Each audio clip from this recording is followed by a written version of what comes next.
Element of earth magnet, एक word ये भी है, इस वर्ड को भी आपको केयर करना है। Magnetic declination theta means angle, the angle between the magnetic. दोस्तों अब डिस्कस करने जा रहा हूँ मैं मैग्नेटिक ससेप्टिबिलिटी, और ये बहुत ही इंपॉर्टेंट सेक्शन है आपके इस एग्जामिनेशन के हिसाब से, क्योंकि इसी के हेल्प से आप बाकी के जो प्रॉपर्टीज़ होंगे आपके पास वो आप डिस्कस करेंगे, जैसे कि पैरामैग्नेटिज्म, जो मटेरियल की जो प्रॉपर्टी है स्पेशली, वो जो डिस्कशन का सेक्शन है वो आपका टोटल इसी के कॉन्सेप्ट बेस्ड होगा। तो एक्चुअल में ये पूरा कॉन्सेप्ट आपको स्टडीज़ नहीं करने, फंडामेंटल्स को लेके चलना है, और ये फंडामेंटल यूज़ करेंगे मटेरियल के डिस्कशन के लिए। तो हम लोग इसको थोड़े क्विक फॉर्म में बहुत जल्दी ही शॉर्ट तरीके से देखते हुए चलेंगे। And then after this I will discuss about the properties of materials, and then I will discuss about the susceptibility of every magnetism like ferro, para and diamagnetism etc. Okay, now तो आपके screen पर system में ये है यहाँ पर magnetic susceptibility. Magnetic susceptibility सबसे पहले कैसे आप डिफाइन करते हो इस चीज़ को, ये जानने के लिए, it is ability of the substance which shows how easily a substance can be magnetized, okay, so that it can also be defined chi is equal to I by h. Sometimes it behaves like chi is equal to m by h, ठीक है, कई बार आपको ये इस फार्मूले में भी देखने को मिलेगा। ससेप्टिबिलिटी है, और ये क्या रिप्रेजेंट करता है कि किसी मटेरियल को अगर आप मैग्नेटाइज करते हो तो किस रेट से मैग्नेटाइज होगा, ठीक है। जब आप उस पर फील्ड लगाना शुरू करोगे तो उसका अपना एक रेट होगा मैग्नेटाइज होने का, उस वो जो काई है वो रेशियो है, और ये डायमेंशनलेस क्वांटिटी होती है, और इसके अकॉर्डिंगली ये मैग्नेटाइज होगा सब्सटेंस आपका, okay. It is a scalar quantity no doubt, क्योंकि m बाई एच दोनों का डायमेंशन सेम है। जब आप इसको डिवाइड करते हो तो डायमेंशनलेस क्वांटिटी जाती है। अब वो डायमेंशनलेस है, इसका मतलब इसकी यूनिट नहीं होगी, तो ससेप्टिबिलिटी डायमेंशनलेस होगी, और ये क्या होगा, यूनिटलेस क्वांटिटी है। जस्ट ये एक रेट बताते हैं आपके पास, लाइक कि m इज इक्वल टू काई इंटू एच, तो यहाँ पे एक नंबर है कि किस रेट से, इसके अकॉर्डिंगली आप जब इसको जैसे जैसे इंक्रीज करते जाओगे ये इसकी वैल्यू कैसे चेंज होगी। तो ये काई जो यहाँ पर रिप्रेजेंट करता है just ratio of this one, कि किस रेट से कोई मटेरियल मैग्नेटाइज होगा। और उसी के रिलेशन से अगर आप बात करते हैं तो relation between the magnetic probability and magnetic susceptibility में इसका एक ही रिलेशन सबसे ज़्यादा इंपॉर्टेंट है, mu R is equal to 1 plus chi into M, okay, diamagnetic substances के लिए। तो mu naught H plus mu naught I, ठीक है, and mu naught H common किया यहाँ पर, ठीक है, म्यू नॉट एच अगर आप यहाँ पे कॉमन करना है तो उसके अकॉर्डिंगली आप इसको रिप्लेस कर सकते हो, ओके, सो दैट यहाँ पर जो वैल्यूज आपके पास दिख रही है mu naught H plus 1 plus chi M, ठीक है, तो इसके अकॉर्डिंगली आप इसको रिप्लेस कर सकते हो। तो जो आपने यहाँ पे कॉमन किया है तो ये वैल्यू यहाँ पे नहीं, ये यहाँ पर होगी 1 प्लस आई बाई एच, और काई की वैल्यू यहाँ से आप पुट करेंगे तो ये रिजल्ट आपके पास आ जाएगा mu naught H 1 plus chi into M, ठीक है। तो जस्ट आपका इसका जो रिलेशन है ये यही है कि कोई भी गिव मटेरियल जो आपके पास है वो किस रेट से मैग्नेटाइज हो रही है, वो चीज़ आपको आइडेंटिफाई करना पड़ेगा, ओके, और इसका यूज भी हम आगे की तरफ करेंगे। अब आती है बात अर्थ मैग्नेटिज्म की, यहाँ पर भी कुछ डिस्कस करेंगे। General feature of earth magnetic field is first one is magnetic field of a earth is similar to one which would be obtained by huge magnet is assumed to be a very deep inside the earth, it is a its center। तो आप सबको पता ही है कि north and south pole बहुत famous पोल है यहाँ पर, और ये अर्थ मैग्नेटिक्स के अंदर पाया जाता है, और इसके अकॉर्डिंगली सारा कुछ सिस्टम मूवमेंट में लेते हैं, और इसी के बेसिस पर जो आपका पूरा सिस्टम है, आप गूगल मैप यूज़ करते हैं या कुछ और भी यूज़ करते हैं, ये सारा कुछ इसी पर डिपेंड करता है कि जैसे जैसे आप जाते हो डायरेक्शंस के अकॉर्डिंगली वो उसके अकॉर्डिंगली मूवमेंट ले लेता है, ठीक है। दूसरी पॉइंट है vertical plane passing through the geographical axis, no doubt geographical axis के साथ ये पास कर जाता है, ओके। इस डायग्राम में अगर आप देखिए तो यहाँ पे ये मैग्नेटिक एक्सिस है और ये जियोग्राफिक एक्सिस है, तो दोनों में जो इक्वेटर की एक्सिस है वो यहाँ पर है, और इसके अकॉर्डिंगली ये आपको पास नॉर्थ मिल रहा है, ठीक है, एन, और ये साउथ मिल रहा है, ठीक है। तो इस एक्सिस के बीच में थोड़ा सा गैप भी होता है, आप उसके अकॉर्डिंगली इसको भी देख सकते हैं, बट ये चीज़ उतना इंपॉर्टेंट नहीं है जहाँ पर आप डिटेल से डिस्कशन करेंगे, आपको जस्ट पॉइंट बेसिक्स को बिल्डअप कर रहे हैं आगे के टॉपिक्स को कवर करने के लिए। Magnetic axis and geographical axis do not coincide but they make an angle of the 11.3 angles with each other, okay, and fourth point is the magnetic field of earth is not constant and change irregularly from the place to place on the surface of earth. Okay, and even at a given place is varies with time too. Okay, ये points हैं, इस points को आपको recall करके रखना पड़ेगा. The direction of earth magnetic field is from S geographical south to N geographical north. तो geographical north and south mean सब कुछ आपको इसी की बेसिस पर डिस्कस करना है और उसके अकॉर्डिंग चलता है. ठीक है. एलिमेंट ऑफ अर्थ मैग्नेट, एक वर्ड ये भी है, इस वर्ड को भी आपको केयर करना है. Magnetic declination theta means angle, the angle between the magnetic meridian and geographical meridian at that place. Okay, so that geographical जो मेरिडियन आपके पास गिवन है इसमें देख रहा है बी के साथ बी वी और बी एच. ठीक है, इस दोनों के साथ क्या है, ये मैग्नेटिक मेरिडियंस है यहाँ पर. ओके, और ये दोनों आपके पास ग्राफ गिवन है इस एक्सिस के साथ. तो ये जियोग्राफिकल मेरिडियन और ये मैग्नेटिक मेरिडियन है. इसके बीच में ही आपके पास ये बी एच बी के जो दो कंपोनेंट्स हैं वो इस तरीके से स्प्लिट हो जाते हैं. ओके, यहाँ पर ये थीटा दे रखा है, यहाँ पर आपको भी थीटा दिख रहा है. तो ये एंगल है आपका, ये वेस्ट से और ये ईस्ट से. ठीक है, और उसके अकॉर्डिंगली दोनों एक्सिस अपने आप रोटेट कर जाते हैं. सो दैट, और यहाँ पर जो एक्सिस है, सॉरी ये तो नॉर्थ होगा, ये नॉर्थ है और ये साउथ एक्सिस ईस्ट और वेस्ट है, इसके साथ ही एंगल की चेंजेस होंगे. Okay, declination at a place is expressed at theta E और थीटा डब्ल्यू. ठीक है, एंगल का जो एक्सप्रेशन है वो कह रहे हैं कि इस एक्सिस के साथ आप ईस्ट और वेस्ट के साथ एंगल जीरो के साथ आप इसको रिप्लेस कर सकते हैं. और इसके accordingly the depending upon the whether the north pole of the compass needle lies to the east of east और to the west of the geographical axis. तो ये पॉइंट्स है, जस्ट ये चीज़ आपको बेसिक से दिखा रहा हूँ, ये आपके सिलेबस में डिटेल्स एक्सप्लेनेशन नहीं है इसका. सो दैट थोड़ा फंडामेंटल्स है, आप जिस तरीके से देखते हैं क्विक एक इन्फॉर्मेशन के अकॉर्डिंगली आप देखते हुए चल सकते हैं. इस बहुत ज़्यादा टाइम आपको नहीं देना होता है, जस्ट फंडामेंटल के लिए देना होता है. जहाँ पर इंपॉर्टेंट है वहाँ मैं आपको बताता चलूँगा क्या चीज़ पेपर के लिए इंपॉर्टेंट है. एंगल ऑफ इंक्लिनेशन और एंगल ऑफ डीप. ठीक है, ये आपको डेल से रिप्रेजेंट करना है. It is the angle between the total magnetic field of earth, total magnetic field of the earth and horizontal component of the earth magnetic field. ठीक है, horizontal component of earth magnetic field. अब इस points में सबसे जो important section है वो आपका सिर्फ इतना सा है. इस पूरे पार्ट्स में ये इंपॉर्टेंट सेक्शन है जहां पर आप कह सकते हो कि जो हॉरिजेंटल कंपोनेंट्स हैं बी एच वो क्या है, B cos phi, and vertical component of V V दे रखा है, इसको आप कह सकते हो बी साइन फाई. ये इक्वेशन नंबर 2 है. इसी से आप इसको रिजल्टेंट भी निकालो तो v equal to sine of this, and इसमें आप रेशियो के फॉर्म में देखोगे तो आपके पास tan डेल इक्वल टू आपका vertical magnetic field to horizontal magnetic field का रेशियो हो जाएगा. तो बेसिकली जो मेन कंपोनेंट्स है यही है आपके पास 3 इक्वेशंस. इस पूरे पार्ट्स में आपको सिर्फ इतना याद रखना है कि आपके पास हॉरिजेंटल एंड वर्टिकल जो मैग्नेटिक फील्ड है वो B cos theta B sine theta, उसका रिजल्टेंट ही है और इसका tan डेल्टा ही होगा. Okay, so that condition first है एट इक्वेटर पर डेल्टा की वैल्यू 0 है तो V H equal to B हो जाएगा, वी वी इक्वल टू 0 हो जाएगा. ओके, एंड एट पोल पर डेल्टा इक्वल टू 90 है, then V H equal to 0 and V V equal to V आ जाएगा. ठीक है, तो ये दोनों ही कंपोनेंट आपके इसके साथ हैं. अब आपके पास आता है, ठीक है, न्यूट्रल पॉइंट्स. न्यूट्रल पॉइंट्स का भी एक छोटी सी बात रखनी है. The neutral point magnetic field due to the bar magnet is just equal and opposite to the horizontal component of the earth and magnetic field.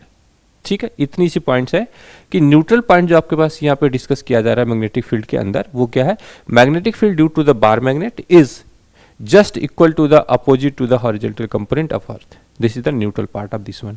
तो इतनी सी बात आपको याद रखना है कि न्यूट्रल मैग्नेटिक फील्ड क्या है, जो आपके पास बार मैग्नेट है उसी के जस्ट इक्वल हो जाता है एंड अपोजिट हॉरिजॉन्टल कंपोनेंट के, तो उस फील्ड को क्या करते हैं, न्यूट्रल कर देगा. Okay, and next point is magnet is placed horizontally in a horizontal plane. Okay, और इस सेक्शन में 2 पोल आपके पास है. North pole of the magnetic is facing north pole of earth. ठीक है, तो यहां पर इस कंडीशन में आप क्या लिख सकते हो, यहाँ पर कि इस कंडीशन में ये आपके पास नॉर्थ है और ये साउथ पोल है, ईस्ट है और वेस्ट है। ओके, सो दैट इस कंडीशन में आप यहाँ पर इसके जो कंपोनेंट्स हैं उसके अकॉर्डिंगली देख सकते हैं कि ये नॉर्थ एंड साउथ पोल यहाँ पर दे रखा है आपके पास। यहाँ पर एक हॉरिजॉन्टल कंपोनेंट मैग्नेटिक फील्ड का इसमें दे रखा है और एक हॉरिजॉन्टल यहाँ पर है। इसके अकॉर्डिंगली आप इस कंपोनेंट के अलग अलग फील्ड में आप देख सकते हो इस पॉइंट्स में। यहाँ पर N1 कंपोनेंट है, यहाँ पर N2 है, ये आपके पास BH कंपोनेंट है मैग्नेटिक फील्ड के साथ एंड D कंपोनेंट डिस्टेंस है यहाँ से यहाँ तक। तो इस केसेस में आपके पास दो इक्वेशंस मिलेंगे, वो दोनों इक्वेशंस आपके पास यहाँ पर दे रखे हैं। तो इस पार्ट्स में सिर्फ आपको इस फार्मूले को याद रखना है कि जो न्यूट्रल पॉइंट्स है वहाँ पर B, जो B दे रखा है, उस B की जो वैल्यूज है वो इस केसेस में आप लिख सकते हो BH equal to mu naught M upon 4 pi epsilon D cube, 4 pi into D cube, ये आपको लिखना है पर। तो आप यहाँ से कह सकते हो कि जो आपके पास हॉरिजॉन्टल मैग्नेटिक फील्ड है वो is proportional to 1 upon D के पावर क्यूब है। ये याद रखना, ये प्रोपोर्शनलिटी याद रखना, कई बार ये पेपर में देखने को मिल जाती है। ओके, क्योंकि यहाँ पर जो दोनों पॉइंट्स दे रखे हैं, two neutral points N1 and N2 are obtained on the equatorial lines of the bar magnet. ठीक है, इक्वेटोरियल लाइन दिखा रहे थे, जिस तरीके का नॉर्थ एंड साउथ पोल था उसी के अकॉर्डिंगली देखते हैं ना, उसी पोल में। तो आपके पास ये कंडीशन आ जाती है, north pole of magnet is facing a north pole of earth. ठीक है, जब दोनों ही कंपोनेंट के साथ आप बात करते हो तो उस केसेस में आपके जो मैग्नेटिक फील्ड जो दिया है वो न्यूट्रल पॉइंट्स तभी होगा ना जब N1, जो आपके पास यही कह रहे हैं कि न्यूट्रल पॉइंट्स वो पॉइंट है जहां पर ये एक इसको न्यूट्रल कर दे, जीरो कर दे इस पॉइंट्स पर, वही ना। तो उस केस पर आप एक्सियल की बात करते हो, आपने शुरू से ही जब इलेक्ट्रिक फील्ड की बात करी थी वहां पर, जब मैग्नेटिक फील्ड की बात हुई थी वहां पर, जब आप मैग्नेटाइजेशन की बात कर रहे हो वहां पर, तो दो पॉइंट्स आपको हमेशा मिलते हैं, एक एक्सियल और दूसरा उसका इक्वेटोरियल पॉइंट्स। तो दोनों के केसेस में आपको इस तरीके से देखना है। तो मैग्नेटिक फील्ड B की जो वैल्यू आ रही है यहाँ पर इस कंडीशन में mu naught 4 pi into 2 pi M D cube equal to BH। ठीक है, तो इस पॉइंट्स में आप इसको याद रखना पड़ेगा। आप इस पॉइंट्स के फार्मूला यही है। बेसिक रिजल्ट जो आपके पेपर में देखने को मिल सकता है वो कभी कभी ये मिल सकता है कि जो BH है आपके पास given is proportional to 1 upon D के पावर क्यूब है। ओके, एंड सो दैट जब भी आप इसकी बात करते हो इस केसेस में कि magnet is placed vertically in a horizontal plane, north pole of magnet is in the horizontal plane where PN, north pole की मैग्नेटिक फील्ड की बात करते हो तो आप इसी के अकॉर्डिंगली आप साउथ पोल मैग्नेटिक फील्ड की बात कर सकते हो। Okay, then M is the pole strength of each pole of magnetic. ठीक है, ये वेरिएबल्स हैं, इनके साथ आप इसके साउथ एंड नॉर्थ पोल दे रखें। और कंपोनेंट जब भी आप थीटा का लोगे तो ये एट एनी पॉइंट्स के जब बात करते हो तो थीटा के साथ आ रहा है। तो दो कंडीशन आपके पास आती है, आप नॉर्थ एंड साउथ पोल के साथ जाइए इस पॉइंट्स पर या इसके वर्टिकल पॉइंट्स पे जाइए, दो ही कंपोनेंट आप निकाल रहे हैं। तो वर्टिकल और कंपोनेंट के बाद अगर आपने किसी एंगल थीटा पर भी आप चाहो तो थीटा पर भी इसका देख सकते हैं, वो आपको यहाँ पे देखने को मिल सकता है। तो यहाँ पर जो आपके पास वैल्यूज दिख रहे हैं यहाँ पर एट न्यूट्रल पॉइंट P पर BN, ठीक है, minus BS cos phi equal to BH, where VS is greater than BH। ठीक है, BS is less than BH if supplies effect of south pole is neglected, so that at neutral point BN पर क्या होगा, BH के equivalent होगा। Neutral point का मतलब क्या हुआ, ये इसके इक्विवेलेंट हो जाए। And BH equal to mu naught 1 by R square. यहाँ पर आपको याद रखना है कि इस केस में जो BH की वैल्यू जो 1 अपन आर स्क्वायर के साथ है, तो ये रिजल्ट यहाँ पे याद रखना है। डी क्यूब पर था, आर स्क्वायर के साथ है इसमें रिलेशन। ओके, सो दैट इस डायग्राम में कुछ खास नहीं है, कंपोनेंट के भी रिप्रेजेंट किया गया, एक पोल है उसके कितने कंपोनेंट पॉसिबल हैं उसके अकॉर्डिंगली आप इसको डिस्कस कर सकते हो। ये नॉर्थ एंड साउथ पोल है, वेस्ट और ईस्ट के साथ। सिमिलरली आपके पास जो साउथ पोल ऑफ मैग्नेट है इस हॉरिजॉन्टल प्लेन के लिए, उस केस में आप BS माइनस BN cos, ठीक है, BN cos थीटा आएगा। ओके, सो दैट यहाँ पर आपके पास जो वैल्यूज कंपोनेंट है BS is less than BN है। ठीक है, उस केस में क्या था, BN लेस था, यहाँ पर BS इज लेस देन है, और इस कंपोनेंट के साथ ही। तो आप इसको वर्टिकल कंपोनेंट के साथ भी हॉरिजॉन्टल कंपोनेंट के साथ ले सकते हैं। तो उस केसेस में इसकी वैल्यूज में जो आपको थीटास गिवन है वहाँ पर ये वैल्यूज आपको मिल रही है BH equal to mu naught, ठीक है, mu naught by 4 pi M upon R square. तो इस पॉइंट पर supplied effect of north pole is neglected at neutral point B S equal to B H, so that जो आपके पास B H है यहाँ पर is proportional to 1 upon R square आ जाएगा। ठीक है, तो इसके हिसाब से ये जो पार्ट आपके पास गिवन है, सिलेबस के डीप में स्टडीज नहीं है, इसका फंडामेंटल है जिसको हम आगे यूज करेंगे, इसलिए मैं थोड़ा क्विक कर रहा हूँ, थोड़ा सा फास्ट कर रहा हूँ। और यहाँ भी कि मैग्नेटिक इक्विपमेंट से सिर्फ आपको फार्मूले देखने, सारे डिटेल्स इसको पढ़ाई नहीं करनी है और प्रिपरेशन नहीं करना है, जस्ट फार्मूले देख के चलना है आपको। अब जैसे यहाँ पर आ गया आपके पास मैग्नेटिक इक्विपमेंट की अगर बात करते हैं, उस केसेस में जो आपके पास वाइब्रेशनल मैग्नेटोमीटर है, क्या है वहाँ पर vibrational magnetometer is used for the comparison of magnetic moment and magnetic field. दो वर्ड आया ये। अब मैग्नेटिक इक्विपमेंट का क्या वर्क है, आपके पास जो मैग्नेटिक मोमेंट है यहाँ पर एंड मैग्नेटिक फील्ड है, इस दोनों को कंपैरिजन करते हैं इससे। ठीक है, this device work on the principle that whether a freely suspended magnet in a uniform magnetic field is distributed from its equilibrium position. Okay, it start vibrating about mean position. तो कैसे किस principal पे काम करता है, एक equilibrium condition से कोई सिस्टम किस तरीके से वाइब्रेट करता है, उस वाइब्रेशंस के साथ आप जो मैग्नेटिक फील्ड दे रखा है यूनिफॉर्म मैग्नेटिक फील्ड, वो क्या होगा डिस्टर्बेड। तो आपको इस सिस्टम में जो आप मैग्नेटिक इक्विपमेंट गिवन है वहां पर आप क्या करते हो कि एक मैग्नेटिक फील्ड आपके पास गिवन है, उसके इक्विलिब्रियम पोजीशन से जितना डिस्टर्बेंस क्रिएट करता है मैग्नेटिक फील्ड के साथ, उसी दोनों को कंपैरिजन करते हैं और उससे पता करते हैं कि कितना इसमें डिफरेंस है।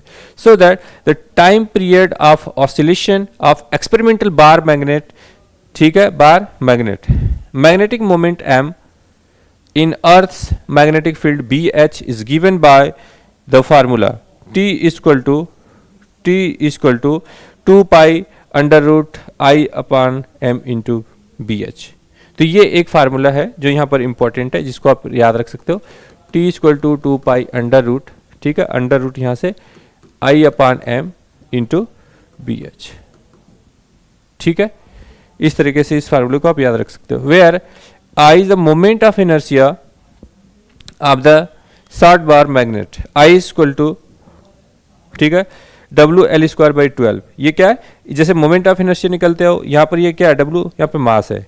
तो जब आप किसी बार की बात करते हो, रॉड के लिए जब आप बात कर रहे थे moment of inertia of the rod about the centre, तो क्या होता था I equal to 1/12 M R का स्क्वायर। ठीक है, इसी प्रिंसिपल के बेसिस पर आप इसको यूज कर सकते हो। ठीक है, तो ये फार्मूला भी थोड़ा सा फेमस फार्मूला है, T equal to 2 pi under root I upon M into B H. ये फार्मूला आपको याद रखना। ओके, अब आती बात यहाँ पर determination of magnetic moment of a magnet. यहाँ पर जो गिवन इक्वेशन है उसके अकॉर्डिंगली आप यहीं से इक्वेशन से निकाल सकते हो।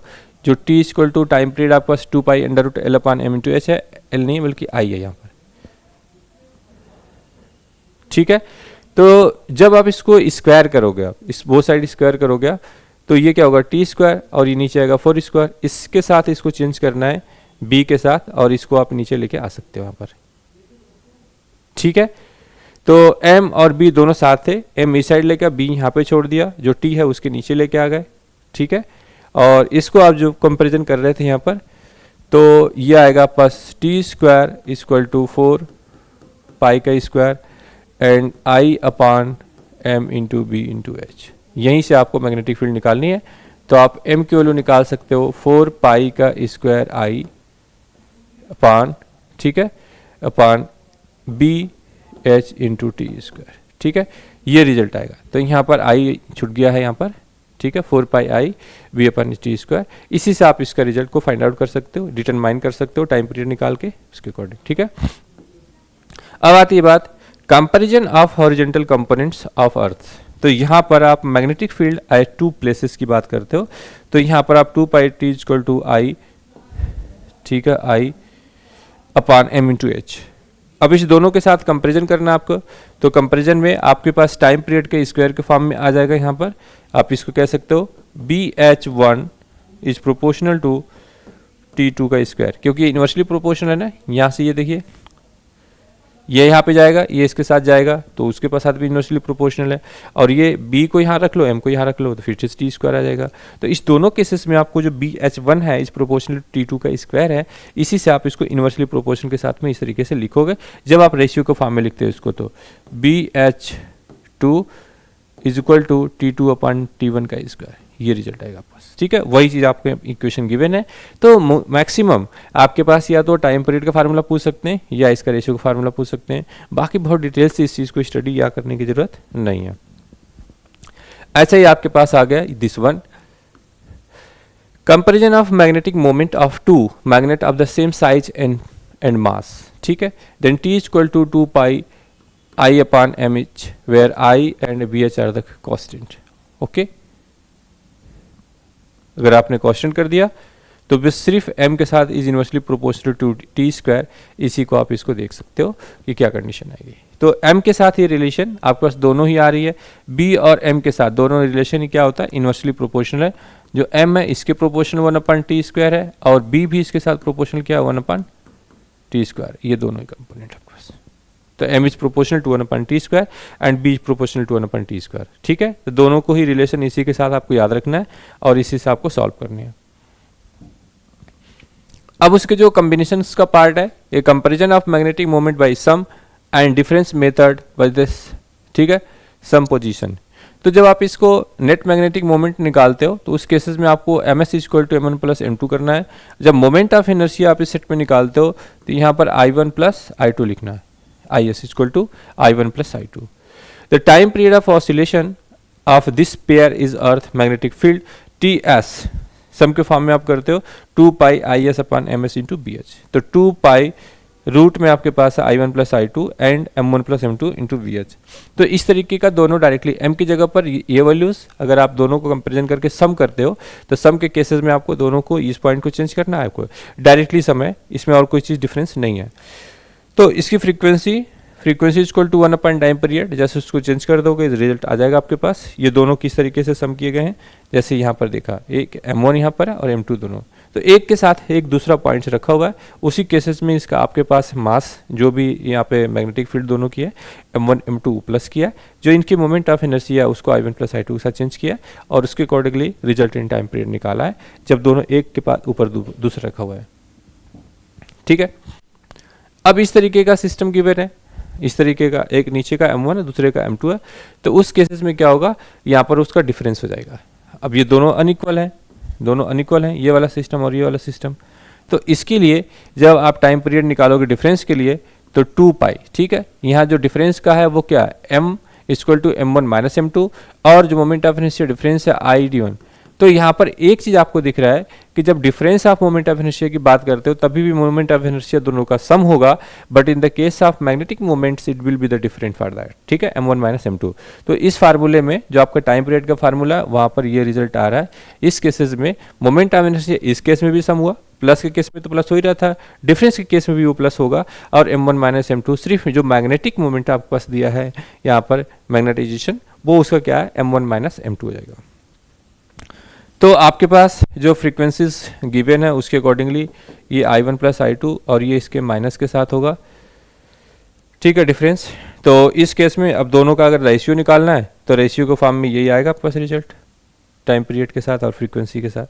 तो इसमें ज़्यादा इंपॉर्टेंट यही होगा आपके पास कि M1 upon M2 equal to T difference का स्क्वायर प्लस T सम का स्क्वायर अपान T डिफरेंस का स्क्वायर माइनस T सम का स्क्वायर। ये रिजल्ट आपसे पेपर में पूछा जा सकता है, इंपॉर्टेंट। ठीक है, तो ये टॉपिक उतना इंपॉर्टेंट नहीं है जिसको हम लोग फटाफट कवर कर रहे हैं, बस सिर्फ फार्मूले देख रहे हैं और उसका रिजल्ट देख रहे हैं। Find the ratio of the magnetic field oscillations T is not T equal to 2 pi under root I into M B. ये फार्मूला आपके पास पहले भी आ चुका है, और आप फ्रीक्वेंसी निकालोगे तो ये रिजल्ट आ जाएगा यहाँ पर। तो ये बेसिक फार्मूला ये दोनों, ठीक है, इसमें बहुत कुछ खास आपके पास नहीं है। जब ये ऑसिलेट कर रहे हैं, ये जब मूव कर रहे हैं इस तरीके से, कोई नॉर्थ एंड साउथ पोल इस तरीके से मूव कर रहा है, तो उस केस में जो टाइम पीरियड T है वो T equal to 2 pi under root I upon M into B है।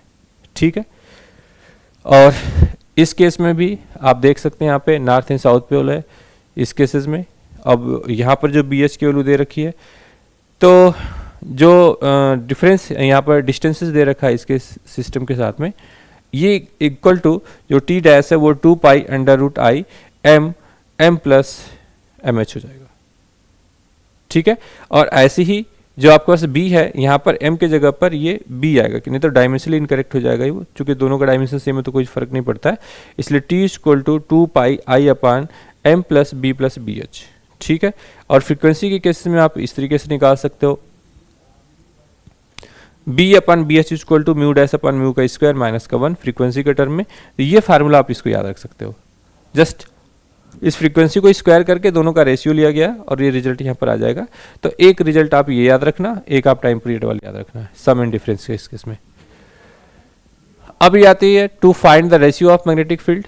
Ratio of magnetic field means B upon B H, where B is the magnetic field created by magnet and BH is the horizontal component Earth's given field to determine the B by BH. A primary main magnet is made to the first oscillate in Earth and magnetic field BH along and its time period. ठीक है, तो इस case में जब आप B by BH magnetic material की बात करते हो तो वहां तक वो फंडामेंटल था, एक एडवांस, वहां से आपको कर देते हैं, ठीक है। अब आती है इंपॉर्टेंट सेक्शन, यहाँ से जो इंपॉर्टेंट है आपके पास magnetic material. Magnetic material is there will be start, जैसे ही आप इस टॉपिक को स्टार्ट करोगे, ये इस पार्ट का CUT के इस सिलेबस का जो यूनिट 3 है उसका ये सबसे इंपॉर्टेंट क्वेश्चन है। और इसी पार्ट से क्वेश्चन जरूर पेपर में आता है और क्वेश्चन भी बहुत ईजी आता है कि क्या है मैग्नेटिक मटेरियल। तो सबसे पहले आप ये चीज़ समझिए कि जो मैग्नेटिक मटेरियल है उसके कितने टाइप्स हो सकते हैं। Types of magnetic material, Faraday classified these substances on the basis of their magnetic properties into a following 3 categories. सबसे पहला है डायामैग्नेटिक मटेरियल। बहुत ठीक से समझते हुए चलिए क्योंकि यहां से सेक्शन आपका इंपॉर्टेंट स्टार्ट हो गया। Okay, now the diamagnetism is the intrinsic, मतलब इंटरनल सिस्टम की बात कर रहे हैं, property of the every materials and it is generated due to the mutual interaction between the applied magnetic field and orbital motion of the electron. दो word यहां पर आए, एक है applied magnetic field and orbital motion of the electron, ये दो चीजें हैं।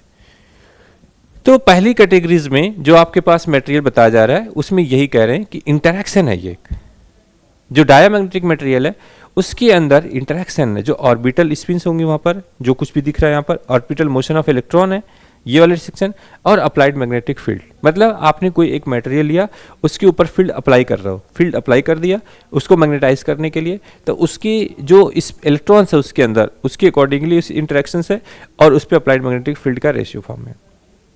तो when know field is applied, जब आपने फील्ड अप्लाइड नहीं किया है उस समय इसमें बहुत रैंडमनेस है, देख रहे हो आप ये रैंडमनेस है, और जब आपने फील्ड अप्लाई कर दिया तो सब क्या हुआ है, यूनि डायरेक्शन से हो गए, यूनिफॉर्मली एक एक डायरेक्शन के पास हो गए, ठीक है। तो ये है इसके पास।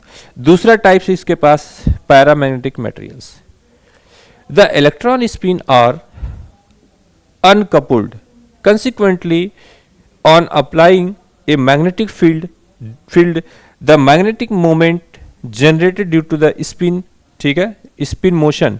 यहां पर एक इंपॉर्टेंट सेक्शन आ रहा है आपके पास कि यहां पर spin motion aligning in the direction of magnetic field in these material the electron number is odd. दूसरी जो टाइप की आपके पास है पैरामैग्नेटिज्म, वो उसमें कह रहे हैं कि यहां पर जो नंबर ऑड है, मीन्स 1 3 5 समथिंग, कोई ऑड नंबर के साथ है मटेरियल में, electron number of electron odd है, इट मीन्स कोई ना कोई इसमें फ्री इलेक्ट्रॉन होगा, तभी ये इसकी बात कर रहे हैं। तो मैग्नेटिक मटेरियल यहाँ पर स्पिन मोशन की बात करते हो, स्पिन का मतलब क्या, it may be the spin like this one और it may be spin like this one, spin up, और इनका अरेंजमेंट है ओरिएंटेशन इस सिस्टम्स के अंदर, और वो ऑड नंबर है, ठीक है, ऑड नंबर। फॉर एग्जांपल्स यहाँ पे आप देख सकते हैं कि ये मटेरियल्स की जो आपको, और तीसरा नंबर आपके पास दे रखा है यहाँ पर, ठीक है, ऑड नंबर, वहां का मतलब क्या हुआ, यहाँ पर इस फील्ड के लिए बात क्या हुई, वो कुछ स्पिन इस टाइप की होगी, ठीक है, ऐसे हो सकते हैं, alignment of the spins of electron, okay. And so that हमारे पास जो नेक्स्ट स्पिन अलाइनमेंट की बात चल रही है वो आपके पास आ रही है ferromagnetic. In some material, the permanent atomic magnetic moments have the strong tendency to align themselves even without any external field. ठीक है, अब एक मटेरियल आपके पास आ गया जिसपे फील्ड अप्लाई करने के बिना ही उसके अंदर अलाइनमेंट ऑफ द स्पिन हो जाती हैं. These materials are called ferroelectric material. These material are called ferroelectric material. Okay, on applying an external magnetic field, these domains rotate and align in the direction of magnetic field. तो यहाँ पर क्या हुआ है कि जो आपके पास ये डोमेन है, डोमेन का मतलब ये वाला सेक्शन, ये इसको डोमेन बोलते हैं. एक रीजन है जहां पर ये अलग अलग स्पिन्स हो रही हैं, इनके रैंडमली अलाइनमेंट्स हैं. और इस डोमेन के साथ ही अगर आपने जब ये अनमैग्नेटाइज फील्ड के अंदर इसके मैग्नेटिक फील्ड पर अनमैग्नेटाइज सिस्टम्स के अंदर ही जब आप इसमें मैग्नेटिक फील्ड लगाते हो तो हर कोई अपने इस डोमेन में रोटेट करके अपने अपने एक्सिस को अलाइन कर लेता है. तो लेंथ ऑफ जो स्पिन्स आपको दिख रही है वो तो कुछ इस तरीके का दिख रही है ना, ऐसे दिख रही है, इस तरीके का डिफरेंट अलाइनमेंट्स ऑफ स्पिन का दिख रहा है. तो ये इंडिकेशन उसके लिए थे. तो आपके पास जो डायमैग्नेटिज्म थे उसमें इस तरीके का रैंडमनेस था. ठीक है, पैरा में आपने कहा कि इस तरीके का सिस्टम है. और आप फेरो में कह रहे हो आपके साथ इस तरीके का सिस्टम है given.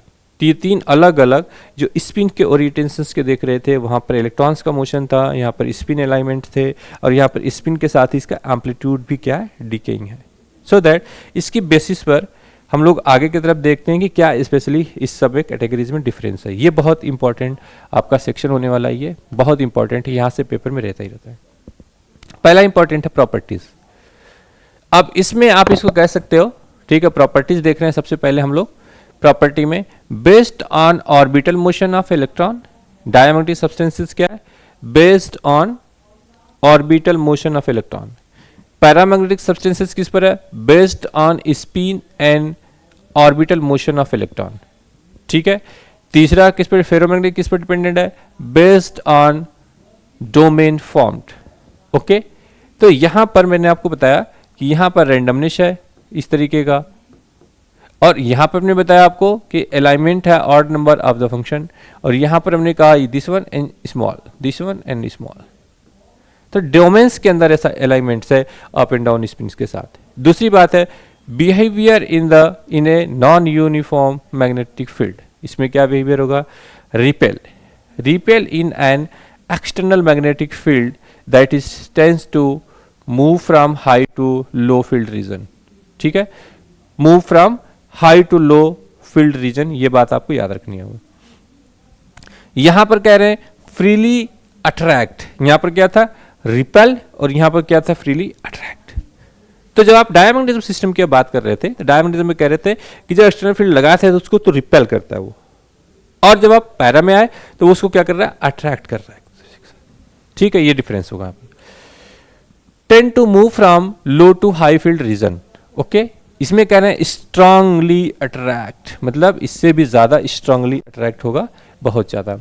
In an external magnetic field that is they easily move from low to high field region. बहुत ही इंपॉर्टेंट सेक्शन आ गया यहाँ पर. ये पार्ट सबसे इंपॉर्टेंट है, ये टेबल से पेपर में क्वेश्चन आना ही आना है इस टेबल से. ओके, सो दैट अब बात आती है ससेप्टिबिलिटी की. ससेप्टिबिलिटी क्या थी हमारी, m/h, ये थी. ये क्या इंफॉर्मेशन दे रही थी ससेप्टिबिलिटी, कि हाउ मच, कि किस रेट से अगर आप फील्ड अप्लाई करोगे तो किसी मटेरियल्स के अंदर मैग्नेटिक रेट किस तरीके से इंक्रीज करेंगे, मैग्नेटाइज किस तरीके से होगा, उसके रेट को बताता है ये चीज ससेप्टिबिलिटी. ठीक है, और यहां पर कह रहे हैं डायमैग्नेटिक ससेप्टिबिलिटी क्या, लो मतलब बहुत कम, एंड निगेटिव, लो और निगेटिव. इट मीन्स आपकी काई की वैल्यू इस केसेस में -1 हो रही है डायमैग्नेटिक सिस्टम के अंदर. अब कह रहे हैं लो बट पॉजिटिव, या इस केस में निगेटिव थी और इस केस में क्या है, पॉजिटिव है. और इसमें कह रहे हैं पॉजिटिव एंड हाई, यहां पे कह रहे हैं पॉजिटिव तो होगी पर ये बहुत हाई होगी, किसमें, फेरोमैग्नेटिक सब्सटेंसेस के अंदर. तो इस केसेस से अगर देखा जाए तो अगर मैं ससेप्टिबिलिटी ऑफ डाया, ठीक है, ये सबसे कम है, इससे ससेप्टिबिलिटी ऑफ पैरो, और इससे ज्यादा ससेप्टिबिलिटी ऑफ फेरो. इस स्टेटमेंट के बेसिस पे देखा जाए तो ये रिलेशन यहां पे बनता है. डाया का सबसे कम क्योंकि नेगेटिव है, और उससे ज़्यादा पैरा का, उससे ज़्यादा फेरो का। ओके, तो इसका क्या मतलब निकला कि जो ससेप्टिबिलिटी रेट है, जब आप फील्ड अप्लाई करोगे तो मैग्नेटिक जो मटेरियल होगा उसमें फेरो में सबसे ज़्यादा ससेप्टिबिलिटी बहुत तेज़ी के साथ मैग्नेटाइज होगा, उससे कम आपके पास क्या होगा, पैरा में होगा, और सबसे कम किस में होगा, डाया में। डाया तो इवन रिपेल कर रहा है, मैग्नेटाइज क्या होगा, ठीक है। So that the relative permeability, जब आप म्यू आर की बात करते हैं तो mu R is greater than 1 and mu equal to negative and mu equal to minus का 1, ठीक है। तो म्यू की वैल्यू 1 से ज़्यादा नहीं बल्कि 1 से कम होना चाहिए, इस तरीके से नेगेटिव, ठीक है। एंड म्यू आर यहाँ पर पॉजिटिव है तो mu R is greater than 1 and mu R much greater than 1, ठीक है। और ऑर्डर कह रहे हैं 10 टू द पावर 2 मीन्स 100 के आसपास है एंड पॉजिटिव। तो इसकी जो ऑर्डर हैं ये जो दिख रहा है आपके पास, म्यू आर की वैल्यूज जो आप फेरोइलेक्ट्रिक सब्सटेंस की बात कर रहे हो तो मच ग्रेटर देन है, और इम्पेरामैग्नेटिक्स की बात कर रहे हो तो सिर्फ ग्रेटर है, और जब आप डाया की कह रहे हो तो ये कह रहे हो कि लेस देन है और निगेटिव साइन के साथ दिख रहा है। सेम बात आप करें कॉज कि किसमें किसकी वजह से मैग्नेटिक प्रॉपर्टी है उसके अंदर, वो देखते हैं cause of magnetism. Orbital motion of electron, इसके लिए रिस्पॉन्सिबल कौन है, ऑर्बिटल मोशन ऑफ इलेक्ट्रॉन, पहले वाले केसेस में डायमोटिज्म में। दूसरी वाले केसेस में क्या है, स्पिन मोशन ऑफ इलेक्ट्रॉन और फॉर्मेशन ऑफ डोमेन। इस केसेस में क्या है, फेरो में फॉर्मेशन ऑफ डोमेन रिस्पॉन्सिबल है उसकी मैग्नेटाइजेशन के लिए, और इसमें स्पिन का ओरिएंटेशन रिस्पॉन्सिबल है पैरामैग्नेटिक सब्सटेंस के लिए, और यहाँ पर क्या है, orbital motion of electron in A given orbit. Okay, now the magnetization क्या है, मैग्नेटाइजेशन को देख रहे हैं यहाँ पर हम लोग, ठीक है। वीकली मतलब बहुत ही कम, weakly magnetize in a direction opposite to that of applied field. तो जो फील्ड अप्लाई कर रहे हो आप उसके अपोजिट डायरेक्शन में बहुत ही वीक मैग्नेटिक फील्ड क्रिएट हो जाती है। दूसरे वाले केस में जब आप पैरा की बात कर रहे हैं तो पैरा में weakly magnetize in the direction of applied magnetic field, ठीक है, ये कंडीशन है। और इसके बाद तीसरा आपके पास आता है strongly magnetize in the direction of applied field. बहुत ज्यादा इंपॉर्टेंट पॉइंट है ये चीज कि क्या क्या होगा, कॉज भी इसकी इंपॉर्टेंट है, रिलेटिव परमिएबिलिटी भी इसकी इंपॉर्टेंट है, ससेप्टिबिलिटी भी इंपॉर्टेंट है, बिहेवियर भी इसका इंपॉर्टेंट है, एक्सप्लेनेशन ऑफ मैग्नेटिक, सभी इंपॉर्टेंट पॉइंट्स है। इस पेपर से, इस टेबल से आपके एग्जाम में क्वेश्चन आना ही आना है, ठीक है। अब आते हैं डिपेंडेंसी ऑफ काई ऑन टेम्परेचर, ठीक है, ये पार्ट भी बहुत इंपॉर्टेंट है। ये कह रहे हैं कि does not depend on temperature except internal जो मैग्नेटिक फील्ड उसके अंदर उसको छोड़ के एट लो टेम्परेचर। तो it means chi is proportional to T के पावर 0 कह सकते हो, यहाँ पर टी के प्रोपोर्शनल क्या होगा, 0। अब यहाँ पे कह रहे हैं आप इसमें पैरामैग्नेटिक सब्सटेंसेस में inversely proportional to the temperature, chi is proportional to 1/t, और ये काई इज इक्वल टू 1/t, ठीक है, और chi is equal to c/t। तो जो काई आपके पास गिवन है इज प्रोपोर्शनल टू 1/t पे जाएगी, और क्यूरी टेम्परेचर की आप साथ बात कर रहे हो तो काई इज इक्वल टू c/t हो जाएगा, ये याद रखना आपको। अब इसके बाद इस सेक्शन में आप चाहते हो फेरोमैग्नेटिक सब्सटेंसेस में, तो कह रहे हैं कि chi is proportional to 1/t minus Tc और chi is equal to c/t minus Tc। This is called Curie Weiss law and Tc is the Curie temperature. तो इस केस में आपको क्या मिल गया, chi is equal to c/t minus का Tc, ये रिजल्ट है, ठीक है। तो आप अगर बेसिक फंडामेंटल की बात करते हो इसमें तीनों के ग्राफ के लिए, तो आपका ग्राफ कैसा आएगा, एक आएगा इस तरीके से, काई वर्सेस टी -1 है, तो यहां से ये ग्राफ इस तरीके से चला जाएगा, किसके लिए, डायमैग्नेटिज्म के लिए।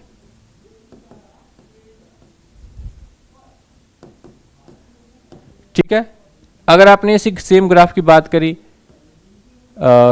इसके लिए काई वर्सेस टी, किसके लिए, पैरा के लिए, तो पैरा के लिए कैसा रिजल्ट आएगा आपके पास, वो 1/t है, तो इस तरीके से चला जाएगा पैरा के लिए। और यही ग्राफ अगर आपने फेरो के लिए बात करी है तो फेरो के केसेस में काई वर्सेस टी में ग्राफ कैसा आएगा, एक t माइनस Tc पर यहाँ पर 0 है, ये Tc है, उसके ऊपर ये इस तरीके से जाएगा। और यहाँ पर मिक्स बिहेवियर रहता है इसका, मिक्स बिहेवियर या कॉम्प्लेक्स कह सकते हो, वो इस तरीके से बिहेव करते हैं। ठीक है, अब जो आई एच ग्राफ कर्व है या एम एच जो कर्व की बात करते हो यहाँ पर, वो इस तरीके से रिप्रेजेंट करेगा। डाया के लिए नेगेटिव है तो इस तरीके से दिखाएगा, पॉजिटिव के लिए है तो इसको ऐसा दिखाएगा, और अगर आपने इसकी बात करी है फेरो के लिए तो ऐसे दिखाएगा। ये तीनों के लिए ग्राफ इस तरीके से रिप्रेजेंटेशन होगा, नेगेटिव की तरफ जाएगा, पॉजिटिव की तरफ जाएगा, एंड इस तरीके से स्लोप के फॉर्म आएगा। और यही रीजन है इसकी वजह से कि जब पूरी फील्ड आप इस पे लगाते हो तो यहाँ पर ये इस तरीके से जाता है एंड देन डिकेइंग करके इस तरीके का शेप मिलेगा आपको, आई वर्सेस एच और एम वर्सेस एच। ठीक है, ऐसा ग्राफ मिल जाता है। ये वही स्लोप है, जब आप उसको डिमैग्नेटाइज करोगे तो फिर से वापस इस तरीके से चला जाता है। क्लियर है ना?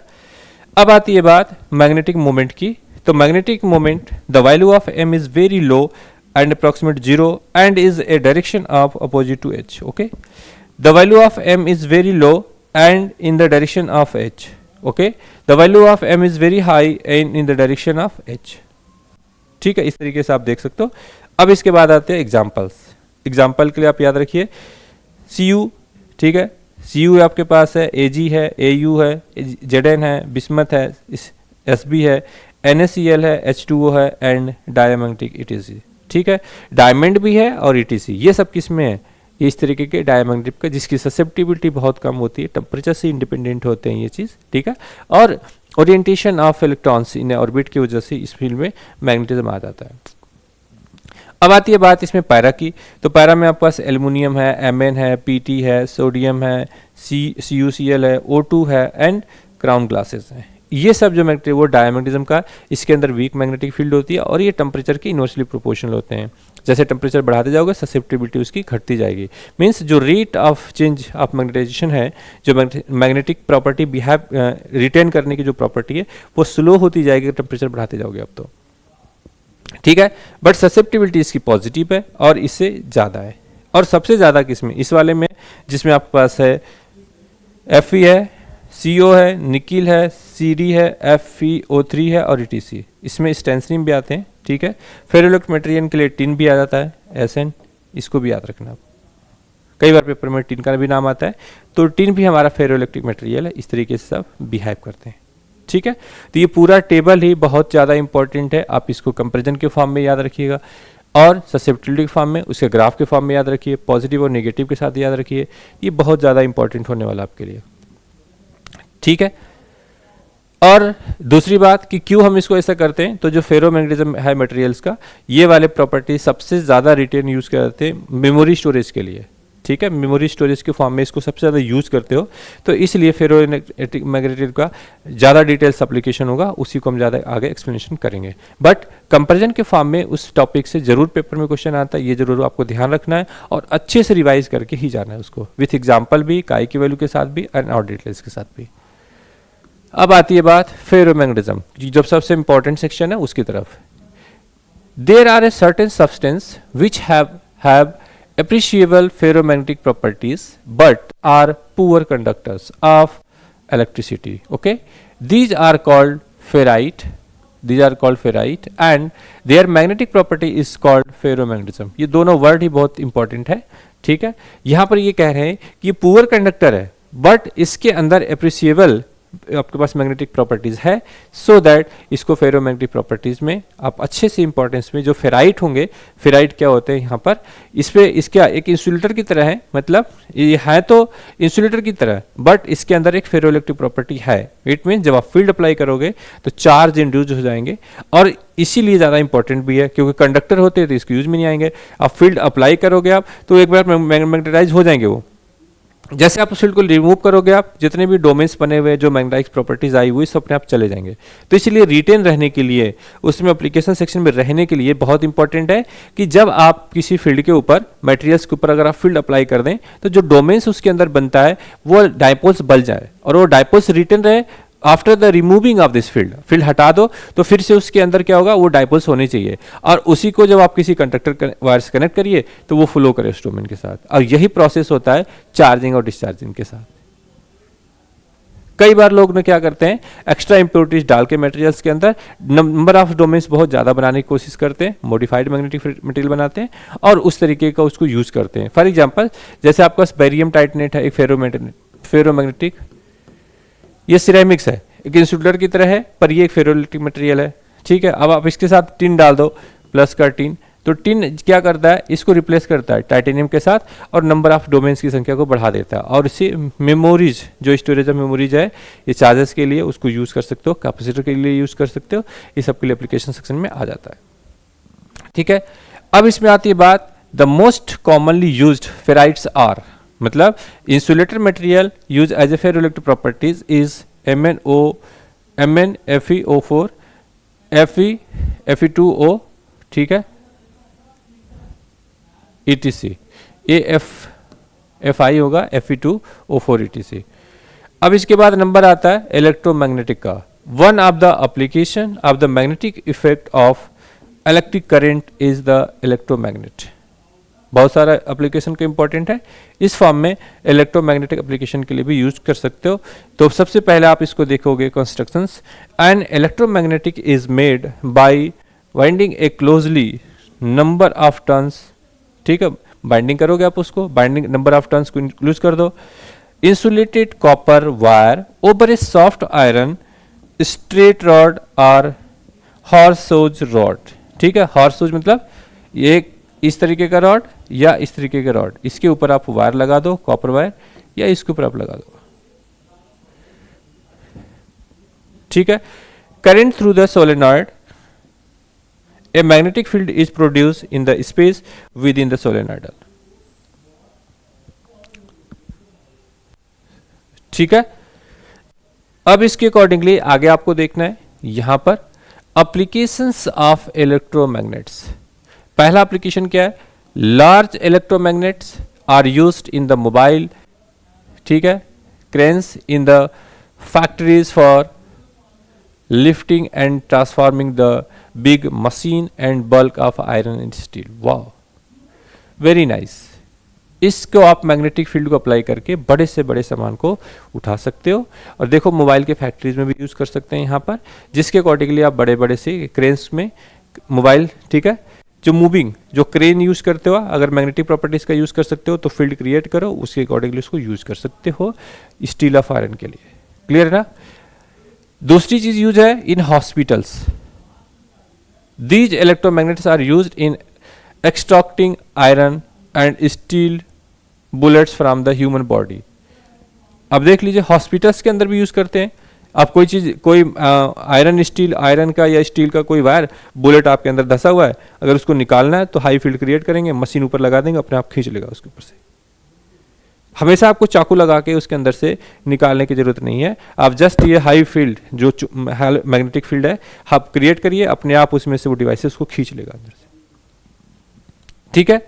तो this is the application section. और भी ज़्यादा मोबाइल्स के अंदर स्टोरेज में मैंने आपको बताया कि मेमोरीज स्टोरेज के लिए भी इसको काफ़ी यूज़ करते हैं और ये काफ़ी इंपॉर्टेंट है आप सबके लिए, ठीक है।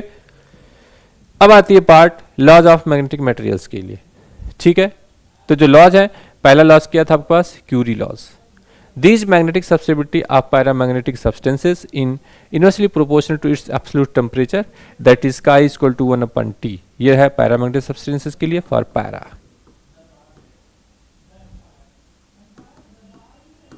ठीक है, for paramagnetisms where C is the Curie temperature and T is the absolute temperature. तो जो आपने यूज किया है उसका ये फंडामेंटल बात है।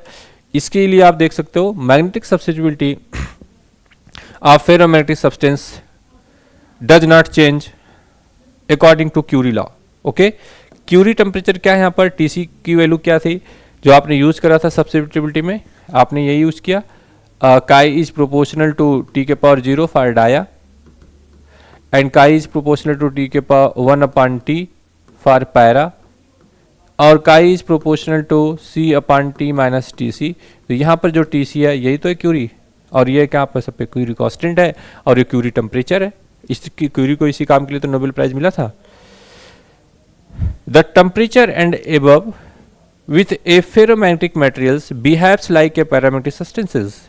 यही चीज कह रहे हैं कि जब आप इस फील्ड में होते हैं, इस पार्ट्स के ऊपर, तो T इक्वल टू यहाँ पर TC है and T is greater then TC is greater then T। जब इसके ऊपर आप बात करते हो तो ये अब कैसा बिहेव कर रहा है, एक पैरामैग्नेटिक सब्सटेंसेस के लिए। तो एबव द TC, ठीक है, जो क्रिटिकल टेम्परेचर है वहां से जब आप greater than TC less than TC की बात करते हो तो एबव पर यहाँ पर ये पैरा की तरफ बिहेव करेगा। T की जो वैल्यू है वह TC ग्रेटर एंड T की वैल्यू इज TC, ठीक है, लेस देन TC। ये आपकी TC है, इक्वल है, ग्रेटर और लेस है। तो इसमें तो ये कॉम्प्लेक्स है, इसमें आप कॉम्प्लेक्स बिहेव करता है। बट एबव जब आप बात करते हो T is greater then TC से जब जाते हो तो एक पैरामैग्नेटिक सब्सटेंस की तरह बिहेव करते हो। यही चीज ये कह रहे हैं कि like a paramagnetic materials is defined as the Curie temperature TC, ठीक है। एग्जांपल में आपके पास है ये निकिल है, ठीक है, इसका क्यूरी टेम्परेचर निकिल का 358 सेंटीग्रेड और आयरन के साथ 770, ठीक है, और CO के साथ 1120 TC। इसको बोलते हैं हाई TC मटेरियल्स। तो ऐसे बहुत सारे होते हैं मटेरियल्स आपके पास गिवन। अगर आपने किसी का नाम सुना हो, लाइक अगर मैं बैरियम टाइटेनेट की बात करता हूँ तो इसका TC क्या होता है, ये फेरोइलेक्ट्रिक मटेरियल है, ये तो होता है ये आपके पास, ठीक है। ये आपके पास RO है, ये OT है और ये TC है। क्रिटिकल टेम्परेचर यहाँ पर है, तो यहाँ पर जो यहाँ पर क्या टेट्रागोनल से क्यूबिक पे जा रहे हो तो ये इसका TC है, ये अप्रॉक्सीमेट 125 सेंटीग्रेड होता है अप्रॉक्सीमेट, ये इसका TC है। तो यहाँ पर ये क्या फेरो है और यहाँ पर ये क्या पैरा, ठीक है। यहाँ पर फेरो बिहेव करता है, ऊपर पैरो की तरह बिहेव करता है। इसी को कह रहे हैं कि below this different types of the temperature आपके पास है, ठीक है। ये किस में है, किसके साथ है, एप्सिला वर्सेस T के साथ ये ग्राफ है इस तरीके से। तो फेरो और पैरा दो कंडीशंस है, उसके अकॉर्डिंग देख सकते हो। ये हाई TC टेम्परेचर है और ये आपका 770 ये भी हाई TC में आ जाएगा और 358 ये भी मतलब ठीक ठीक TC है, बहुत ही कम TC नहीं है, ठीक है। अब आती है क्यूरीविच लॉ। आपने इसका रिजल्ट को यूज कर रखे हैं आप। At temperature above Curie temperature the magnetic susceptibility of ferromagnetic materials is inversely proportional to the T minus TC। इसके बाद चेंज करोगे आप तभी। तो यहाँ पर जो लेस देन है, जितना भी उसका टेम्परेचर दोगे क्यूरी टेम्परेचर से माइनस करते जाओ, जो रिजल्ट आपके पास आएगा उसको आपको यूज करना है। तो फार्मूला याद रखना कि का equal to C upon T minus TC, ये एक फार्मूला याद रखना है, ये आपके लिए इंपॉर्टेंट है, ठीक है। Here TC equal to TC तो क्यूरी टेम्परेचर ही है, बेसिक है, आप इसको याद रखना है। अब आपको मैं एडिशनल चीज़ें याद रखने के लिए कह रहा हूँ कि यहाँ पर 1 अपॉन काई वर्सेस T, ठीक है। तो यहाँ से आपको 1 और 2 और ये 3। तो अगर मैं इस पॉइंट्स को आगे लेके आता हूँ, इस पॉइंट्स को, ठीक है, इस पॉइंट को T के साथ, तो ये भी एक ग्राफ है APF के लिए, APF, ठीक है। यह है एंटी फेरोमैग्नेटिज्म जो कि अभी तक डिस्कस नहीं करा आपने, ठीक है। और यहाँ पर है ये पैरा के लिए, तो पैरा का ग्राफ इस तरीके से रिप्रेजेंट होगा अगर 1/काउ में करोगे, और फेरो का इस तरीके से जाएगा, ठीक है। TC के साथ जाओगे तो निगेटिव TC इसके साथ इतनी वैल्यूज है और यहाँ से रिप्रेजेंट करोगे, यहाँ पर ये पॉइंट इसके लिए TC, ठीक है ना। तो इस पॉइंट से जो फेरो की वो इस तरीके से ग्राफ जाएगी, पैरो की यहाँ से जाएगी। तो 1 अपॉन काई के साथ इसको आप याद रखना, ये चीज़ इंपॉर्टेंट है। अगर आपने उसकी बात करी है डाया की, तो जो डाया वाली वैल्यूज है आपके पास यहाँ आ जाएगी। अब आपको नोट पॉइंट करके लिखना इस मैग्नेटिक के अंदर, ठीक है। पाउली पैरामैग्नेटिज्म, पाउली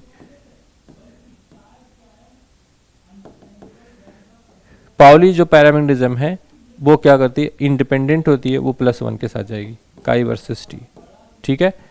और पैरामैग्नेटिज्म सब्सटेंसेस की वैल्यूज क्या है काई वर्सेस T की, वो ये है, ये है आपके पास पैरामैग्नेटिज्म के लिए, और ये है पाउली के साथ क्या था, काई इज प्रोपोर्शनल टू जो डेंसिटी ऑफ इलेक्ट्रॉन है उस पर डिपेंड करता है, ठीक है, टेम्परेचर से इंडिपेंडेंट होगा। तो ये दोनों को आप याद रखना, बहुत ही क्रिटिकल चीज़ है। ये पाउली पैरामैग्नेटिज्म है, ये पैरामैग्नेटिज्म। पाउली पैरामैग्नेटिज्म में क्या होता है, काई टेम्परेचर से इंडिपेंडेंट होता है, जबकि पैरामैग्नेटिज्म में टेम्परेचर T के इन्वर्सली प्रोपोर्शनल होता है। ये बात आपको दोनों को याद रखना है, 1 अपॉन T, ठीक है, और T के पावर याद रखना। बट ये निगेटिव नहीं होता, ये पॉजिटिव होता है, सो इसलिए मैंने ऊपर दिखाया। जो आपने वहाँ पर डाया के लिए किया था, तो डाया के केसेस में निगेटिव होता है, तो इसलिए मैंने उसको काई वर्सेस ची के साथ ये निगेटिव रिप्रेजेंट किया, -1। ठीक है, तो अब आपका फाइनल आपका डिस्कशन यहाँ पे आ जाएगा कि सबसे पहले क्या है यहाँ पर जो हिस्टेरेसिस कर्व है उसके अकॉर्डिंगली आपको इसको देखना है। तो सबसे पहले -1 डायमैग्नेटिज्म, उसके बाद पैरामैग्नेटिज्म 1/काई। आपको समझ आ गया होगा डिस्कशन से कि क्या चीज़ इंपॉर्टेंट है। और ये रीजन है थर्ड किसके लिए, फेरोमैग्नेटिज्म के लिए। तो डाया, पैरा एंड फेरोमैग्नेटिज्म। ठीक है, अब आती है बात हिस्टेरेसिस कर्व की। ठीक है, हिस्टेरेसिस कर्व को यहाँ पर एक्सप्लेन करना है, ये लास्ट पैटर्न है, इसके अकॉर्डिंगली सारा इंपॉर्टेंट पार्ट आ जाएगा। अब इसमें क्या चीज़ इंपॉर्टेंट है, तो for ferromagnetic materials by removing by the external magnetic field H = 0, the magnetic moment of some domains remain aligned in the applied direction of the previous magnetic field which result into a residual magnetism। ठीक है, अब इसमें important वही वाली बात है कि आपने जब किसी मटेरियल के ऊपर आपने फील्ड अप्लाई किया तो उस केसेस में ये पहले मैग्नेटाइज हुए, यहाँ से यहाँ तक ये मैग्नेटाइज हो गए। यही हुआ जब आपने यहाँ पर H को या B को, किसी को है B और H, जब आपने फील्ड अप्लाई किया तो सबसे पहले ये क्या हुआ, इस तरह से मैग्नेटाइज हो गया मटेरियल यहाँ तक। अब उस सब्सटेंस के ऊपर से आपने फील्ड रिमूव किया, फील्ड आप रिमूव कर रहे हैं तो वापस इसी पाथ को आकर 0 नहीं हुआ। अब जो चार्ज बन गया डायपोल्स वो यहाँ से यहाँ तक वापस आ गया। अब वो इस पाथ को फॉलो कर रहा है यहाँ से यहाँ तक, और वो यहाँ से आकर इस नेगेटिव फील्ड तक जाएगा। जैसे जैसे आप रिमूव करते जाएंगे वो इस तरीके से आएगा। ठीक है, तो पहला सेक्शन आपका ये रहा, दूसरा सेक्शन ये रहा। तो रिमूव कर रहे हैं तो सेंटर पे नहीं जा रहा है, वो इस तरीके से धीरे धीरे करके यहाँ पर आ गया। तो ये जो यहाँ से यहाँ तक ये जो डिस्टेंस है ये वाली, इसी डिस्टेंस को बोलते हैं कि ये रिटेंटेंट है, मीन्स इतना रह गया। अगर वो इतना मैग्नेटाइज होकर इतना ही रह जाता है तो वो परफेक्ट मटेरियल माना जाता है, बहुत अच्छा मटेरियल माना जाता है। ये जोन जितना ज़्यादा इसके सेचुरेशन है, ये जो पॉइंट्स आपके पास दिख रहे हैं ये पॉइंट्स को हम बोलते हैं ये सेचुरेशन पॉइंट, सेचुरेशन पॉइंट। ठीक है, और इस पॉइंट को आप बोलते हो रिमेनेंट रिमेनेंट पॉइंट। ठीक है, ये पॉइंट्स आपका रिमेनेंट है। तो सेचुरेट यहाँ पर हुआ, मतलब फील्ड लगाने के बाद अब उसमें जितने डायपोल्स बनने थे वो सारे बन गए सिलेंडर के अंदर। अब उसके बाद नहीं बन रहे तो आप छोड़ दीजिए। जब रिमूव कर रहे हैं तो डायपोल तो बना हुआ है, वो डायपोल बने हुए रह गए। फील्ड हटाते के साथ थोड़े बहुत इसमें से कम हुए, इससे इसके कंपेरिजन में इतना सा कम हुआ है, इतना सा कम हुआ है सिर्फ। ठीक है, ये लॉसेस है इसके, इतने कम हुए। उसके बाद धीरे धीरे आपने रिमूव किया और उसको लेके गए 0 तक, तो यहाँ पर माइनस के यहाँ पर आ गया। ठीक है, तो जो भी पॉइंट्स यहाँ पर गिवन थे आपके पास, ओ के साथ ये ए के सर्किल गया, बी तक गया और सी ते डी से होते यहाँ जाएगा। ये प्रॉपर्टी कैसे दिखती है, सिर्फ फेरोमैग्नेटिक मटेरियल के अंदर ही दिखेगी। और जब दोबारा से वापस से आपने फील्ड लगाना शुरू किया तो वो दोबारा से इस 0 पे तरफ नहीं जा रहा है, जो भी रिमेनेंट उसमें डायपोल्स बन गए हैं वो बढ़ते बढ़ते वापस जाके वो यहाँ पर आ रहे हैं। तो before the starting of this applied of this magnetic field of the given substance it will behaves like this one. वो यहाँ पे था, जब आपने फील्ड अप्लाई किया तो उसके अंदर अलाइनमेंट्स डोमेन बन गए। जो रिमूव किया तो 0 पे नहीं जाकर के जो बने हुए अलाइनमेंट है वो यहाँ पर गया। इस पूरा एरिया बहुत इंपॉर्टेंट है। ये जो एरिया है ये आइडेंटिफाई करता है soft material and hard material. ये जो लेंथ है आपके पास रिमेनेंट पोलराइजेशन दिख रही है, ये डिपेंड करती है, ये शो करती है कि कितना यूजफुल है ये एप्लीकेशन के लिए और कितने ज़्यादा डायपोल्स बनने के बाद रिटेन रहते हैं। ठीक है, तो इसे रिमेनेंट बोलते हैं।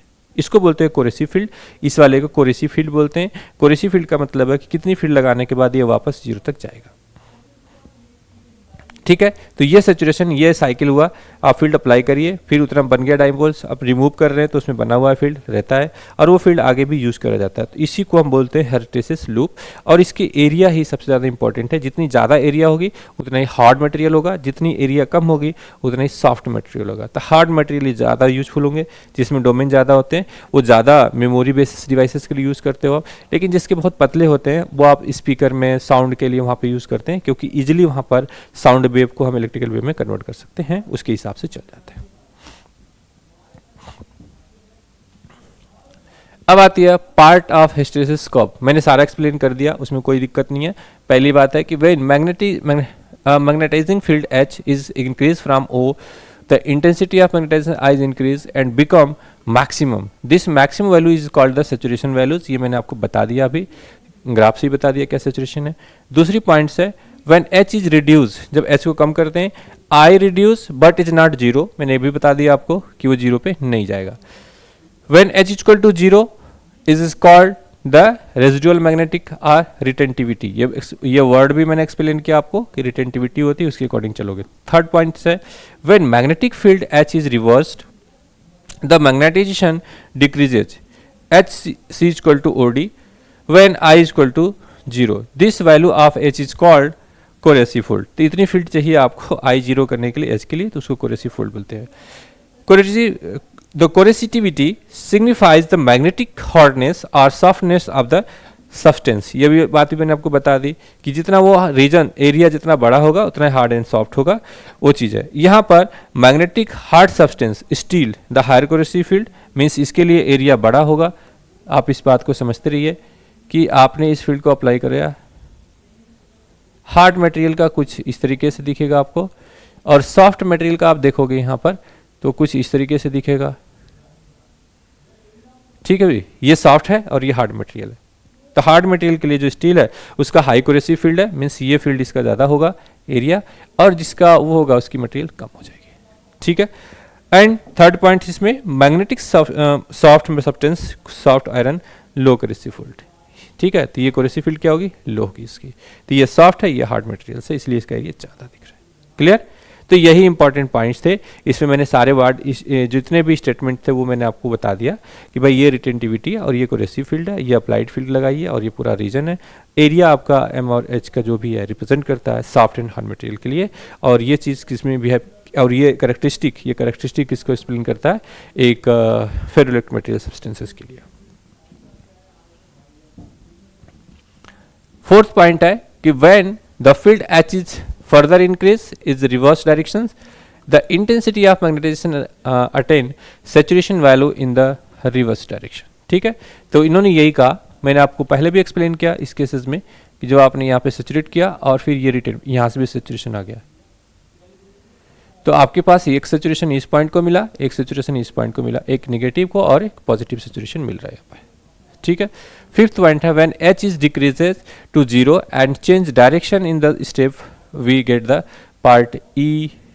ठीक है, E F G H means अगर आप इसको ई एफ जी एच अगर ऐसे देखना चाहते हो तो एक बार है, तो एक बार आप इधर से गए वापस रिटर्न हो गया, फिर आप चले जाओगे यहाँ पर। द एनर्जी लॉस और hysteresis energy loss in magnetizing and demagnetize a specimen is proportional to the area of hysteresis loop. सारे इंपॉर्टेंट पॉइंट्स आपको एक्सप्लेन कर दिया गया, सब कुछ आपको यहाँ से हमने बता दिया। अब इस दोनों के साथ कंपैरिजन करना है, difference between the soft iron and steel. ठीक है, ये आपके पास सॉफ्ट आयरन है, सॉफ्ट आयरन का जो ये एरिया होगा, ये वाला एरिया वो कम होगा, और इसका हार्ड वाले का जो स्टील है उसका एरिया थोड़ा सा बड़ा होगा। ठीक है, सॉफ्ट है तो इसका थोड़ा सा एरिया कम होगा, मैंने एक्सप्लेन कर दिया है हार्ड एंड सॉफ्ट के लिए कि हार्ड के लिए एरिया बड़ा, सॉफ्ट के लिए एरिया छोटा होगा। The area of loop is less, ठीक है, that is low energy loss. The area of loop is large, that is high energy loss. Okay, less coercive and, ठीक है, reactivity and coercive force, more retentivity and coercive force. ठीक है, mu R is high, इसके लिए soft के लिए mu R की value high and mu R इसकी वैल्यू लेस। ओके, इस कंपेरिजन फेरो में म्यू आर की वैल्यू तो सबसे ज़्यादा होती ही है, म्यू आर की वैल्यू फेरो के लिए सबसे ज़्यादा होती है, और इससे कम होती है म्यू आर की वैल्यूज़ किसके लिए, पैरा के लिए। इससे कम क्या होती है म्यू आर की वैल्यूज़ डाया के लिए। ये वैल्यूज़ तो होती हैं। अब इसमें भी सॉफ्ट एंड हार्ड आयरन की बात कर रहे हैं, तो इसमें कह रहे हैं कि म्यू आर की वैल्यू सॉफ्ट के लिए ज़्यादा होगी, ठीक है, is greater than a mu R for hard. ठीक है, ये है आपके पास सॉफ्ट, ये है हार्ड, तो हार्ड की कम और सॉफ्ट की ज़्यादा हो जाएगी। अब काई इज हाई, इसके लिए ससेप्टिबिलिटी मतलब बहुत सॉफ्ट है तो बहुत तेजी के साथ चेंज होगा, और ये काई इज लो होगा। ठीक है, तो आपके पास काई की वैल्यूज सॉफ्ट के लिए इज ग्रेटर देन काई की वैल्यू हार्ड के लिए। ठीक है, एच, ये एच है और ये एस है। तो सॉफ्ट की ये दोनों वैल्यू ज़्यादा हो रही हैं। यूज इन डायनमो, इसको कहाँ यूज़ करते हो? डायनमो में, ट्रांसफार्मर में, इलेक्ट्रोमैग्नेटिक टेप में, एंड रिकॉर्डर एंड टेप्स में। मैंने कहा ना, देखो रिकॉर्डर और टेप में यूज़ करते हैं। Use for making a permanent magnet, सबसे ज़्यादा इंपॉर्टेंट चीज़ ये है। तो दोनों के अपने अलग अलग इंपॉर्टेंस है। यहाँ से आप परमानेंट मैग्नेट बना सकते हो और यहाँ से आप बहुत सारी यूज़ कर सकते हो, इलेक्ट्रोमैग्नेटिक्स में, टेप में, रिकॉर्डिंग में, और जितने भी टेप्स हैं वहाँ पर यूज़ कर सकते हो उसको।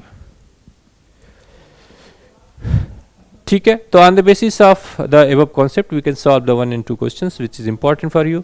आप देख सकते हो कि इसमें से कितना आप इसको यूज कर सकते हो। तो पहला क्वेश्चन आपके पास है यहाँ पर, a hysteresis loop is shown in the figure, है ना loop. The material under the reference is classified as a soft if, ये सॉफ्ट मटेरियल कब होगा? Area of loop is large, S C is also large. तो पहली बात तो गलत, आप खुद भी सोचिए। सॉफ्ट मटेरियल के लिए खास बात क्या होगी यहाँ पर कि एरिया ऑफ लूप लार्ज कह रहे हैं, लार्ज किसके लिए? हार्ड के लिए, तो सॉफ्ट के लिए तो ऐसे कैंसिल हो गया। Area of loop is small, H is also small, ये बात ठीक है क्योंकि सॉफ्ट में एरिया कम होगा। ठीक है, third point, area of loop is large, ये वाली गलत बात। Area of loop is small, H C is small, ये वाली गलत, एच जी लार्ज, तो ये वाली बड़ी पॉसिबिलिटी नहीं है, तो इसकी वजह से ये गलत हुआ है। और इसे इसने कहा लार्ज है तो इसकी वजह से ये गलत हो गया है। इसमें कह रहे हैं कि स्मॉल होगा और स्मॉल, तो ये दोनों ठीक है। इसमें ये कह रहे हैं लार्ज है, इसकी वजह से गलत है। तो सॉफ्ट मटेरियल के लिए स्मॉल पार्ट होगा और स्मॉल ही इसकी क्या होगी? एच सी की वैल्यूज होगी। ठीक है, इसको बोलते हैं रिटेंटिविटी, यही है ना, ये रिटेंटिविटी, ये कोरेसिव फील्ड है। तो एच सी की वैल्यूज क्या होगी? लेस होगी सॉफ्ट के लिए in comparing to H C की वैल्यू हार्ड के लिए। ठीक है, ये लेस होनी चाहिए। ठीक, और एरिया भी सॉफ्ट का लेस होगा कंपेयरिंग टू हार्ड का। तो इसलिए आपका option B is the correct. दूसरा क्वेश्चन आपके पेपर में है, यहां पर देख सकते हैं, ये चीज है। इस क्वेश्चन को आप खुद ही कर सकते हैं। The magnetic susceptibility of a material varies with temperature chi is equal to c upon t, means chi is proportional to 1 upon t, it must be। ठीक है, it must be, आप खुद गेस करिए 1 मिनट के अंदर ही। ये diamagnetism, no, chi is proportional t के पावर 0, गलत। फेरोमैग्नेटिज्म, नहीं, because chi is proportional to 1 upon t minus tc। ठीक है, अब कह रहे हैं कि फेरियोमैग्नेटिज्म, नो, क्योंकि chi is proportional to 1 upon T minus T N, ये नील टेम्परेचर के साथ होता है जो कि डिस्कशन का पार्ट नहीं है। ये सब गलत हो गया आपके पास। अब आपके पास बचता है सी ऑप्शन, ये क्यों है? पैरामैग्नेटिक सब्सटेंसेस, यही है आपके पास, chi is proportional to 1 upon T के साथ। क्लियर? तो छोटे छोटे क्वेश्चन है पेपर में, आपके इसी टाइप का क्वेश्चन भी आना है और ये बहुत इंपॉर्टेंट सेक्शन है जिसको आप यहाँ पे यूज कर सकते हो। क्लियर है ना? आपके सेक्शन पे है एक और छोटा सा क्वेश्चन, बिल्कुल बेसिक क्वेश्चन है, बिल्कुल basic question. For a particular magnetic substance the magnetic susceptibility is observed equal to -1, the substance is an ideal. ठीक है, तो काई की वैल्यू कह रहे हैं कि -1, काई की वैल्यू -1 किसके लिए आइडेंटिफाई हुआ? तो क्या यहाँ पर पैरा है? नहीं, क्योंकि काई इक्वल टू क्या हो? सी अपॉन टी है और ये पॉजिटिव वैल्यूज है। फेरो है, फेरोमैग्नेटिज्म, नहीं, chi is proportional to 1 upon T minus T C है। ठीक है, फेरी है, T minus T N Néel temperature के लिए आता है। और यहाँ पर फेरो ये भी नहीं है क्योंकि chi is equal to C upon T minus T C, और यहाँ पर क्या डाई है, तो टी इज इक्वल टू -1, तो ये ठीक है। तो ये ऑप्शन आपके पास ठीक होगा। तो इस ड्यूरेशन में सेशन में जब भी आपने देखा, दोनों ही फॉर्म में जो एप्लीकेशन सेक्शन के क्वेश्चन है वो आपको देखने को मिले कि कैसे आप ससेप्टिबिलिटी बेस्ड क्वेश्चंस और एरिया बेस्ड लूप क्वेश्चन दोनों के बेसिस पर आप कैसे कर सकते हो। तो एक आप हिस्टैरिसीस लूप के बेसिस पर क्वेश्चन सॉल्व करना आना चाहिए, ठीक है, इस बेसिस पर, और एक आपको आना चाहिए इसके जो आपके पास टाइप है, जनरली ये प्रोपोर्शनल टू टी के पावर 0, टी के पावर 1 अपॉन टी, और ये is proportional to 1 upon T minus T C, और ये आपके सिलेबस में नहीं है, T minus T N Néel temperature. ठीक है, ये वाली चीज़। तो ऐसे ही आप इस क्वेश्चन को आप सॉल्व कर सकते हैं और इजीली इसको रिवाइज कर सकते हैं। इस पार्ट का ये क्वेश्चन आपका अच्छा है। तो यूनिट 3 आपके आज इसमें कंप्लीट हो गया। Thank you so much and all the best. अगर आपको ये लेक्चर पसंद आ रहा है और ये कंटेंट आपको ठीक लग रहे हैं तो हमारे चैनल को सब्सक्राइब कर सकते हैं और हमारे एकेडमी को, एस्पायरिंग एसएस को प्रशांत बिहार के पास आप ज्वाइन कर सकते हैं। ठीक है, तो आज की इस सेशन में इतना ही। Thank you so much and all the best.